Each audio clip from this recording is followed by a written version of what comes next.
Hey guys, today in this video, me, myself Dhruvi, and my friend Samar are going to demonstrate our project named as Enterprise Network Security Design with Firewall. So the project describes how a small corporate company is designed with minimum and efficient number of resources. Also, it deals how various departments are communicated, monitored, restricted, and secured using various concepts. So here the basic idea is how we have implemented various concepts that we have learned during wireless telecommunication course. As in the figure you can see here, there are various departments of the company like financial department, HR department, maintenance department, marketing department, support department, main handling, main offices. These are all the departments connected to the switches. We have used three switches, two routers, a firewall, server, ISP, Internet Service Provider, and a computer, PC of another branch of the same company that is located at the remote place. So, the major objective of the project is to provide easy and reliable communication between different devices in different departments of the company. So, to configure all the switches at a time at the same time can be can be done using a protocol named VLAN Trunking Protocol (VTP). The configuration of the computers from remote places can be done using Telnet. And the concept of security, we have used firewalls against DDoS, distributed denial of service attack.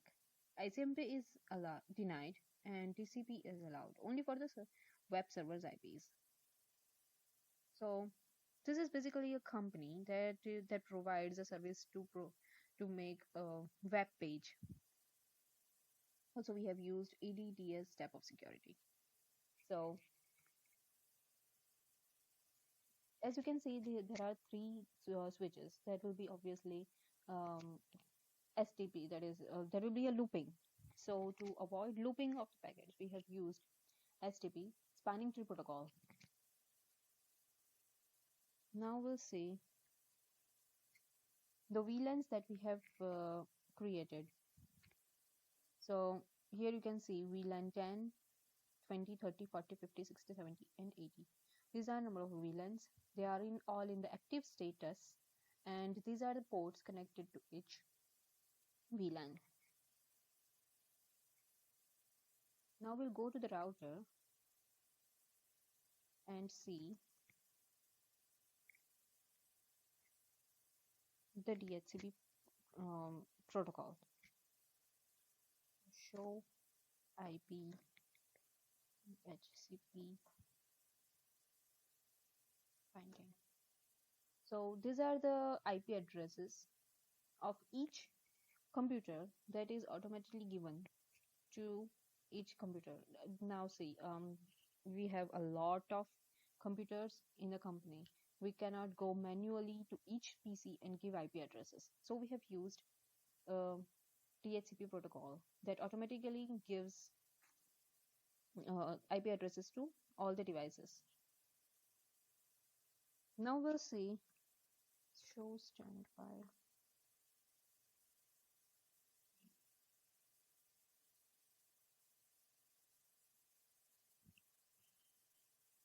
This is the HSRP protocol. HSRP is nothing but when a packet is sent from one PC to other PC, and in the past something went wrong, and the packet cannot go from one path, it automatically goes through different paths. This is what makes the system more efficient. So as you here you can see we have these are the computers that are in the active, and these are the computers that are standby. If something went wrong from in 192.168.10.6, it will go through 192.168.10.2. So this is how our system gets more efficient. and the other part will be explained by my friend Summer. Hello everyone, my name is Samasi and the rest of the part is going to be demonstrated by me. So as my friend who will explain to you that how our system is very efficient and how we are having a backup so that if any of the router or switch goes fail, still our network is working. But the main aim of our project was to provide the security to our network. So the main danger to a network is attack from the outsiders. So the main attack is DOS attack. So what happened in this is the outsider tries to keep busy to a server so that it goes down and our whole system goes down. As we know, this server has whole data of the network.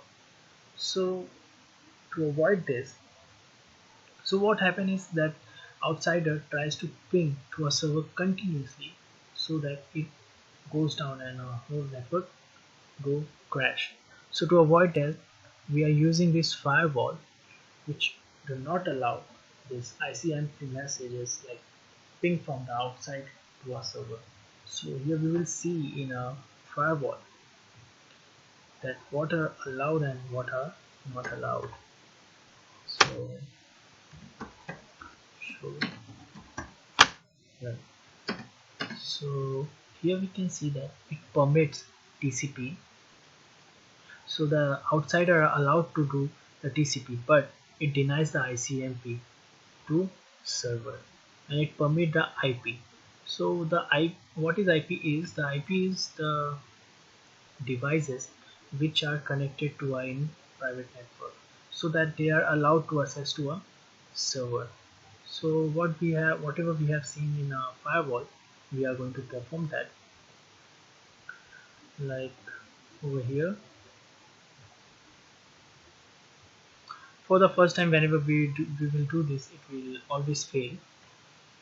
So if we see the outsider tries to ping, so for the first time it will fail, but if we do the for the second time,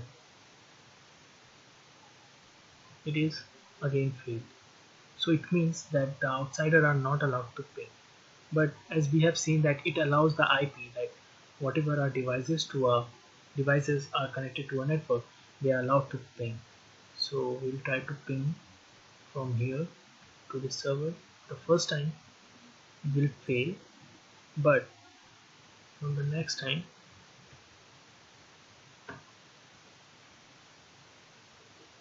it is successful. Here we can see that it is successful, and if this is so, whatever the PC, whichever the PC tries to ping, it is successful. So here we can clearly see that the ICMP from the outsiders are denied and the ICMP from the inside the network are allowed. And one more, we have seen that outsiders are allowed to do the TCP. So for that we are going in web browser, where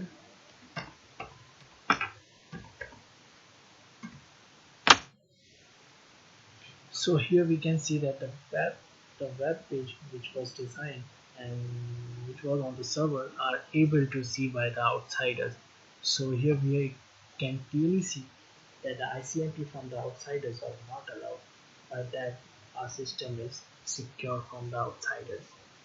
So this is how we are making our network very secure and very efficient by using the minimal devices. So this was the main motto of our project. Thank you.